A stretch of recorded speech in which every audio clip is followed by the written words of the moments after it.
so as a tradesman and the owner of a marketing company, I live in the world of lead generation, customer acquisition. And every day I talk to at least 2 new business owners for the first time about getting more customers. People come to me when they want help getting leads, getting more customers.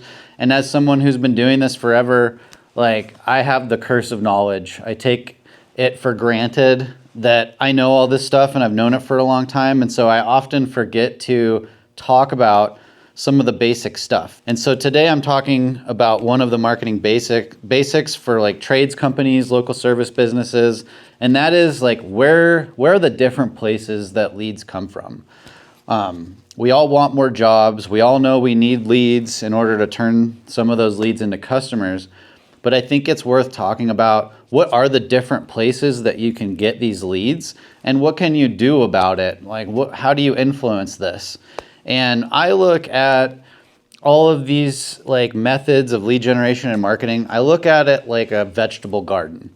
Like, each one of these things is like a plant that you can plant, and you water it, you take care of it, you keep the pests away, and some plants grow super fast and yield fruit super fast. Other plants take a long time.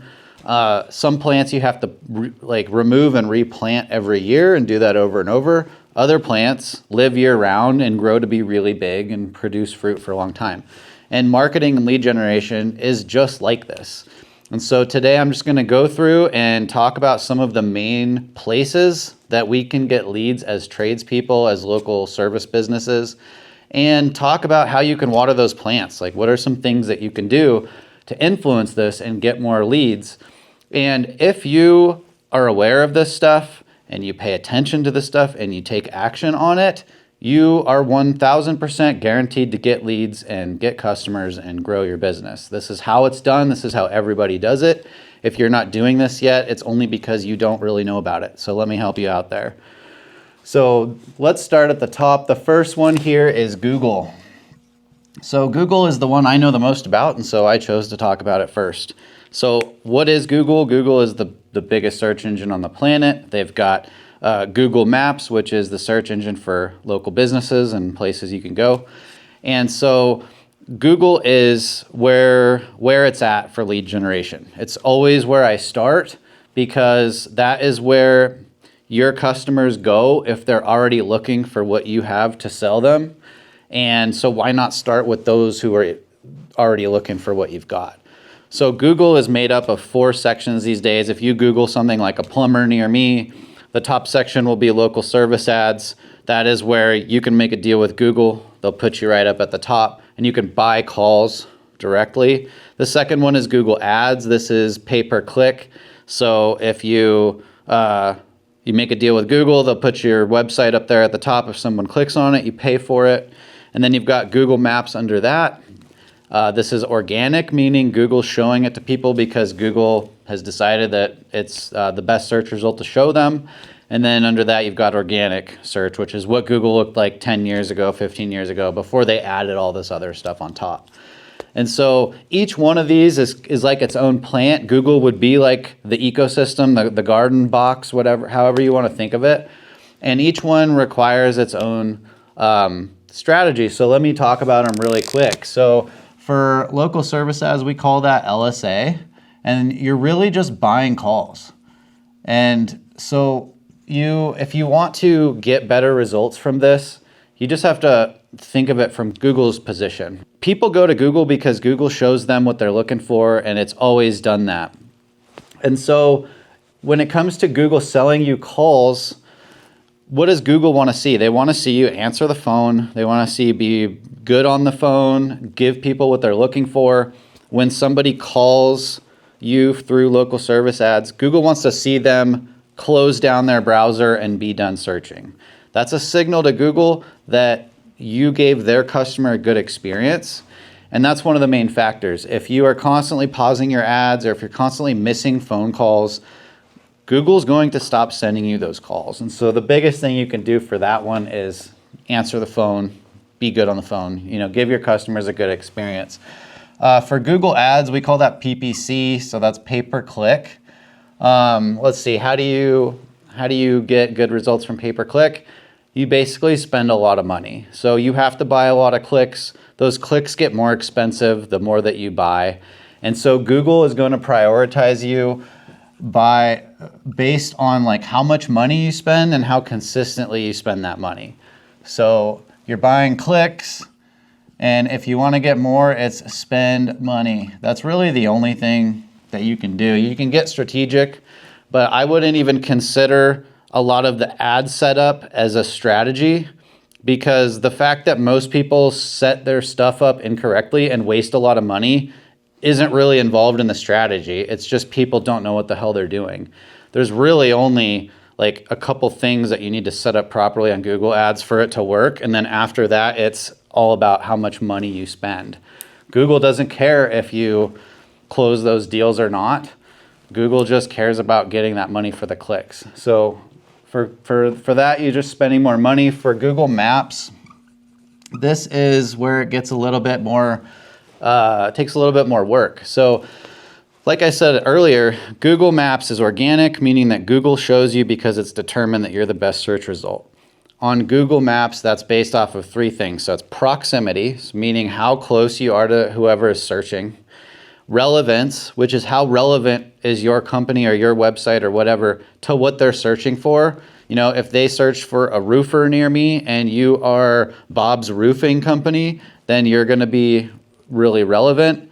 They're not, Google's not going to show somebody a plumbing company if they're looking for a roof. It's not relevant. And then the third thing is trust. So it's not just trust of like, does Google think you're a trustworthy company? It's trust in what information Google has about you. So like if you just Google the name of your company, let's say it's Bob's Roofing Co., and the first 5 pages of Google are all these different websites like Yelp, Facebook, Wikipedia, whatever, they all mention the name Bob's Roofing Company. But Yelp has the old phone number and Facebook has the old address, and it doesn't match what's on Google Maps or the website. And so Google starts to see all this and say, okay, well, we have 5 different phone numbers for this company. We have 3 different addresses. We no longer trust any of this information because we're just not sure what is correct. So Google's not going to bend over backwards to show you. They're just going to scoot you off to the side and pull the next company where all of their information online lines up. And so a lot of trust isn't just like, oh, are you trustworthy? Is the information that Google has on you trustworthy? And the act of influencing this is called search engine optimization, or SEO. So a big part of SEO is just understanding all the places on the internet that mention your company and making sure that information lines up. So if you've got the proximity, you're close to the person searching, you're relevant, and Google trusts the information it has about you, you're then able to show up here near the top of the page. If you're in the top 3, like you're right there underneath the ads normally. And then you're competing on a number of reviews. So if you have more reviews than the other 2 companies showing up, people are going to look at you first. If you have 3 reviews and everyone else has 100, like no one will ever see you. You might be right in front of their face, but they'll never see you. When I look at Google, I treat it exactly like I treat Amazon. I look for I search for what I'm looking for, and I scroll through and I look at the number of reviews and the rating before I look at anything else. So I will look at the number of reviews you have and your rating before I even see the name of your business, and that's how everybody shops on Google Maps these days. So you got to have the proximity, relevance, trust, and then you have to have the reviews. If you do all those things right, you're going to be crushing maps, and you'll be getting calls from that. And that's by far the best way on Google for most trades companies to get leads. So for the sake of using the whiteboard, we got proximity, relevance, trust, and reviews. And you might be thinking, well, that's a lot of stuff, Chuck. I don't really know what to do. Just do one. Like, go get a review today.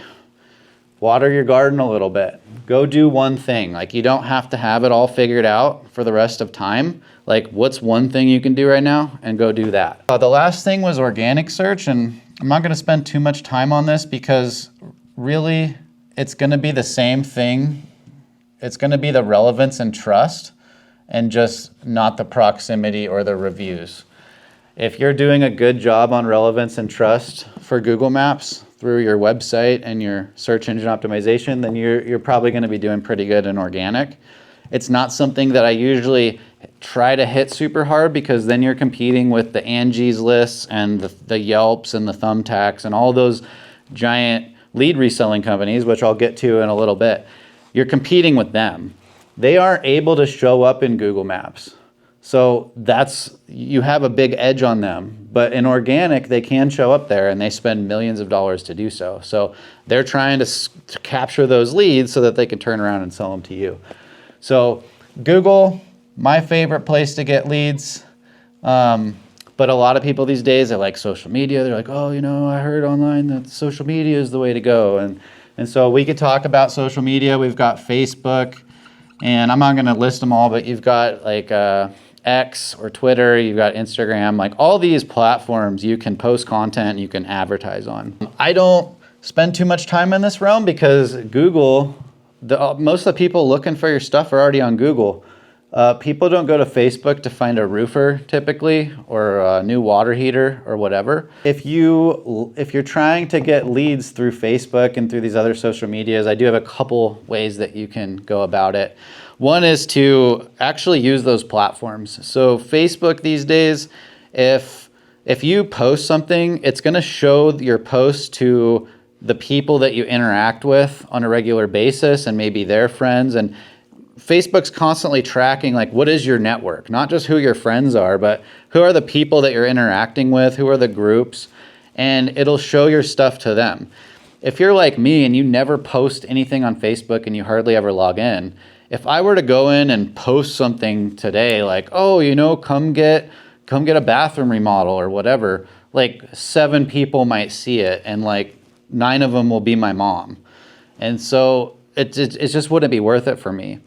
Now, I could advertise on Facebook. So I basically make a post and I say, hey, Facebook, I'll give you money whenever you show this to people, and that will get the word out. But again, people don't go to Facebook to find a tradesperson 99.9% of the time.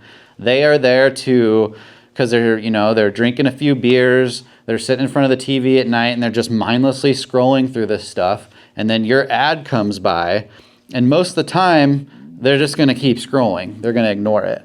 But if your ad says, if for the first 3 people get a free roof installed tomorrow, they're going to be like, oh, maybe I need a new roof. And it might snap them out of their fog for a second, and then they'll come check it out.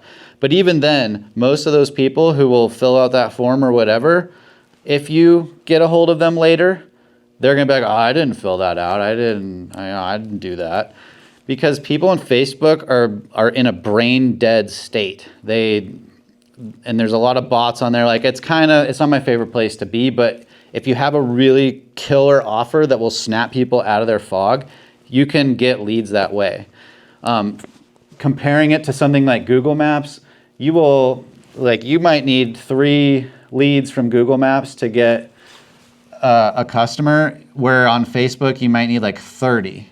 And so you're always going to be dealing with a higher volume of leads. And I can't say always, but like most of the time, much higher volume of leads and much lower quality. Google Maps will have the highest quality of these. LSA will probably be the second. Organic would be pretty good too, but it's pretty low volume. And then pay-per-click would be the last for Google. Facebook would be like way down here on my list of quality most of the time. So Facebook, if you want to use it, like post regularly, interact with people. If you're a power Facebook user and you're on it all the time, by all means, like post about your business, join local groups, talk about yourself, try to help people. I know some smaller trades companies who get some jobs through groups, local community, stuff like that. So if you're at that stage in your business, like totally worth checking it out. Okay, so this third one is Yelp.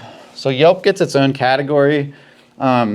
It's going to be similar to, what did I have? Well, this would be lead resellers. So it's not even its own category. So what is this?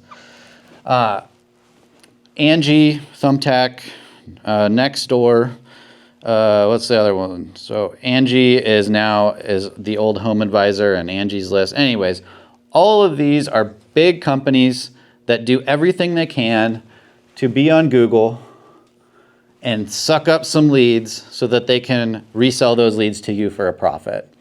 So for small-time contractor just getting started, maybe you don't have the time or the money to invest in like getting established yet. So maybe you go to Angie and Angie's like, oh yeah, we'll sell you a bunch of leads. They'll be super cheap. You'll make tons of money. Like you never have to do anything else. All that you have to do is sign this contract and give us your credit card. And for 1 out of 100 people, like it works really good. They buy some leads, they close some deals. But for most people, they end up buying some leads saying, oh, this doesn't really work. I want to cancel. And Angie's like, sure, you can cancel, but like not for another 11 months. And so I'm not a huge fan of lead reselling companies because of the business tactics they use. I think they're kind of slimy, but I can't discount them entirely. My family's remodeling company used Home Advisor like 20 years ago, and we got a ton of jobs, tons of customers from Home Advisor back then. It just worked less and less over the years. And so we eventually stopped doing it and switched to Google and never looked back. But if you are doing these lead reselling things, couple things to keep in mind. Like you want to water that plant, you want to get more out of it. One thing is you need to get reviews. I hate to even give this advice. Like if you're using Yelp and Yelp works good for you, you need more reviews on Yelp. The problem is if you ever decide, like I did with Home Advisor, that Yelp isn't working very good anymore and you're not going to use their platform anymore, all their reviews stay there. You can't take them with you. So you could spend years, and I've seen it many times, you could spend years like really pumping up your Yelp profile. But what you're doing is you're really pumping Yelp up. It's not so much you because you're just renting that from them. And if you ever decide to stop renting, like you don't take any of the benefits. And so I've seen people who have like 1,000 reviews on Yelp and 3 reviews on their Google business profile. And they call me and they're like, I want to cancel Yelp. What are my options? And I say, well, you need to get a Google business profile and start getting reviews on there. And then they ask, well, can I just take my reviews from Yelp? And the answer is no, you can't do that. So all these lead reselling platforms, like it's similar to Google Maps. Like Google Maps is really just the king lead platform. Like all of these other lead reselling companies, they get most of their leads from Google. And they get them from other places too, but most of those are bogus leads anyway. So like the real honest good ones, they come from Google anyway. So if you're trying to market your company on Google and you're buying leads from Yelp, you're basically paying Yelp to make it harder for you to get leads from Google. So it's kind of this twisted little thing. For some of you, this might be a good source, so by all means use it. But my advice is like if you're using Yelp, try to get as many reviews on your Google business profile as possible, so that you have some diversification. And if you ever decide you don't want to use Yelp or Angie or whoever, like you have something to fall back on. You're not starting from absolute zero. Like Google Maps is free to be on, at least in the foreseeable future, as long as Google is where people are searching. Like Google Maps profile is going to be valuable for you. So right now, all my companies have that. All my clients, my marketing clients have that. And that has been by far the best thing. So number 4 is customers. So, a lot of us tradespeople, we get a lot of repeat business because we're good. We take pride in what we do. We make our customers happy. And so our customers can be a really good source of new leads for us. And we call them referrals. And so we got customer referrals here. And most of the time, we just let these happen. It's like, so-and-so sent us a customer. This is awesome. I love it when this happens. And some months we get a few and we feel really good about it. But then a few months go by and we don't get any referrals. And we're like, this kind of sucks. I don't want to rely on referrals. And this is the conversation I have every day with people is like, they've been getting referrals for a long time, repeat business, and they want to figure out new ways. And so we talk about Google, we talk about all this other stuff. But there are things you can do to get more referrals. So I got these little cards that go everywhere with me, and you've seen these before. This is our referral card, and a bunch of my clients use these now, all different types of trades companies, and it says 250 for you, 250 for a friend. Give this to a friend who needs more X, and they receive a $250 discount, and you'll receive $250 when their job is done. And if you write their name, who it's from, expiration date, and sign it, you make a show out of this. And if you give these to every one of your customers, the likelihood of them sending you a referral goes up dramatically, because normally they might not even think about it. If you ask, like, hey, do you know anyone that needs a new floor or whatever, needs my stuff? And then they might be like, oh yeah, I might be able to think of somebody. But if there was $250 in it for them, now they're really thinking about it. Like, who do I know I could give this to who will actually use it so I can get that $250? And they'll go out and they might market a little bit for you. And let's say you deal with 100 customers a year usually, and you give each one of them 3, you throw 300 of these out into the world. Like, it's reasonable to think that you would get maybe 30 of them back. And maybe 20 of those would close and become more customers, and now you just increased your customers by 20% just by handing out referral cards. So these are like 50 cents a piece, super cheap. It doesn't take a lot of effort. On the other side of this, we have a QR code. So this is goes to leave us a review. And so it's just part of the process. You get done with the job, or even sooner, and you say, hey, pull out your phone, scan this. It takes you to the spot to leave us a review. I'll walk you through it. It takes 30 seconds. Get that review. And then as they're leaving the review, I'm writing their name and stuff on this, and I say, okay, I'm going to give this to you. This is worth $250. Do you know anyone that needs, a bathroom remodel? Can you think of anyone? Give this to them. They'll get $250 off, and I'll give you $250 when their job's done. And so that's something you can do. At least ask for them. So if you ask every single customer if they know anyone, if you say, hey, I'm going to check back with you in 6 weeks, see how everything's working out for you, and I'll check in with you again and see if you know anyone. You can set yourself up ahead of time and follow up with them. And if you do that for 100 customers, you might get a few more jobs. So everything about this marketing and lead generation stuff is you're just trying to squeeze a little bit more juice out of the orange or whatever. You're just trying to get a little bit more, because if you do that at every layer, then it really adds up. And you could double your business this year just by doing all these little things all the time. So ask for them, and then the referral cards, highly recommend that.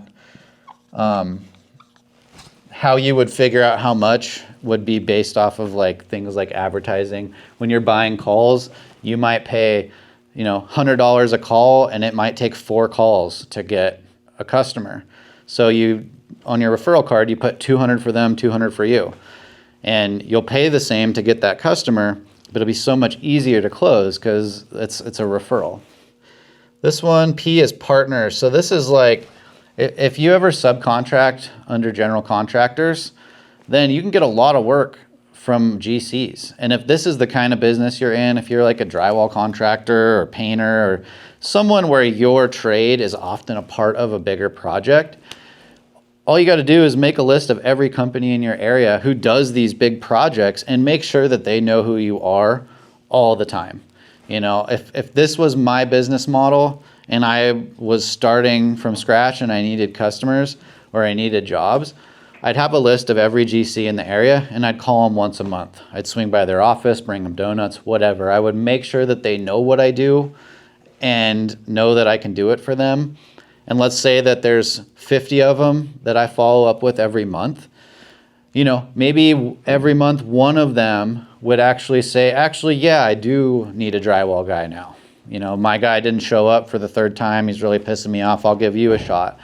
And you do that a few times, and after a year of that, you probably will have so much work coming in, as long as you do a good job, that you won't have to worry so much about where the next jobs are coming from. So you can find other GCs to work with. Could either be even other subs. This one is referrals from other tradespeople. And these go hand in hand. Like if you do drywall and you don't do painting and somebody needs a painter, maybe you find a painter you like, or you have a friend and you refer people to them, and then they turn around and refer the drywall parts to you, and you just kind of send each other work. And the more people you know and that know you, like the more this will happen. And so look for those opportunities too. Like look for opportunities for your electrician and try to find a job for them, and then hit them up and say, hey man, I got you this little gig. Can you do it? Blah, blah, blah. Hey, if you know anyone that needs what I'm doing, hit me up. And maybe you can create like a little two-way street there. But you can really work these. Like a lot of this is, you would call it networking, but it's just knowing who else is out there, making sure that they know you, and like doing that on a regular basis. In this day and age, it's really easy to like hole up and not know anybody and just think like, oh, well, I'll just get on Google and Facebook and I won't ever have to talk to anybody or do anything. And to an extent, that's true. But if you're willing to get a little uncomfortable and go out and meet people and approach people, and that just becomes part of what you normally do, like you'll never hurt for work. If you know like if you're a concrete contractor and you know every concrete contractor in your city, maybe there's 50 of them, and you're on a first name basis with half of them, I could almost guarantee that of that group of 50 people, you're probably the most well-known, because nobody really does this. And usually the most well-known people are the guys that have been doing it for 65 years. But you can come into the scene and take over those spots simply by getting to know everybody, because if you know everybody, then everybody knows you. What's this last one here? It's offline stuff. So this could be like yard signs, billboards, anything offline. Mailers, I would throw mailers into this. A lot of these things are really not too much work and not too much money to do, like yard signs. Like it's not that expensive to go get 10 or 100 yard signs made. And I talked to, I think it was a pressure washing company a few months back who had 1,000 yard signs out, and they just got tons of work. Like this kid was doing over $1 million a year only through yard signs. That's the only marketing he had really done. And so these little things, like if you're a custom home builder or a remodeling contractor, you do really nice stuff. I think it was sometime last year, I drove by this house that was being worked on, and I saw this yard sign that was like this really ornate, custom-made wood yard sign it was insane. Like I really regret not stopping and taking a picture of it. And I'm a remodeler, a builder myself, and my first thought was I would hire that dude to work on my house. Like that's absolutely insane, so over the top, so cool. If you do really high-end stuff, making the best yard sign on the planet and making it visible to people in your area, maybe near like a really nice neighborhood, like it's guaranteed to bring in some really good clients. And if you're doing high-end stuff, it only takes one really good client to make a lot of money. And so it might be worth the time and effort. But even so, you might be doing something like painting. Just make sure that every time you're doing any job, you got a sign out there on the road. And maybe even make a deal with the customer, like, hey, I'll give you $100 off if you let me leave my yard sign here for the next 3 months or something like that. But at the end of the day, like offline, online, offline especially, like it's all about being seen. Like you just need people to be aware of you. And if they see your sign 5 times every day on their commute home, like when they need your stuff, you're going to be who they think about. And you combine that, like let's say you got the yard signs and then you've got the Google listing, Google profile and you've got more 5-star reviews than any of your competitors. So you're showing up here, people hear about you offline or from a referral, they Google the name of your company, they see you got tons of good reviews, they see you got a badass website, they get a hold of you, they become your customer, you give them this referral card, you get a review from them, you ask them if they know anybody, every 3rd customer sends you a 4th customer, and you put another yard sign in their front yard, and they need a painter, so you give a lead to your painter buddy, and you do all this stuff all the time. Like you can't help but to grow. As long as you charge enough money to be profitable, like your business will 100% grow. And this is how like the super big companies do it. The $150 million garage door company, they're not doing something that you've never heard of and you can't do. They're just doing all of these things all the time. And then they do it in this location and then this one and then this one. And then they do it all over the country and they become super mega huge. Like you being one person or just like a small company, you do all this stuff, like you'll be bigger. You'll be as big as you want to be. You could do all this stuff half-assed and it would still work. Just make sure you get good reviews, because if you have shitty reviews, nobody will even look at you. You know, it's a lot of stuff. That's how I think about it. Once you are aware of all these things and you're aware that you can influence them in little ways, you don't have to have it all figured out. Just like, what is one thing you can do today? Like, where can you put your first yard sign? Like, where can you get some of these referral cards? Maybe even write it on a piece of paper, give it to somebody. Like, who can leave you a review today? What customer could you ask for a referral? Like, there's at least one thing you can do today. And if you do one thing on that list every day, like, you're going to be golden. So thinking of all this, if you want me to take a look at your company and give you feedback and talk to you about this stuff right now, that's available to you. Find the link in the description or the top comment. You'll go to a form, fill out that form, and then I'll hit you up. And as long as you're not a robot, I will agree to take a look at this stuff and give you some free advice and see maybe there's a way we could work together, or I could just point out some things that you can do on your own or whatever. I'm here to help. I want to hear from you. So find that link, hit me up, and go take at least one action today and crush it this year.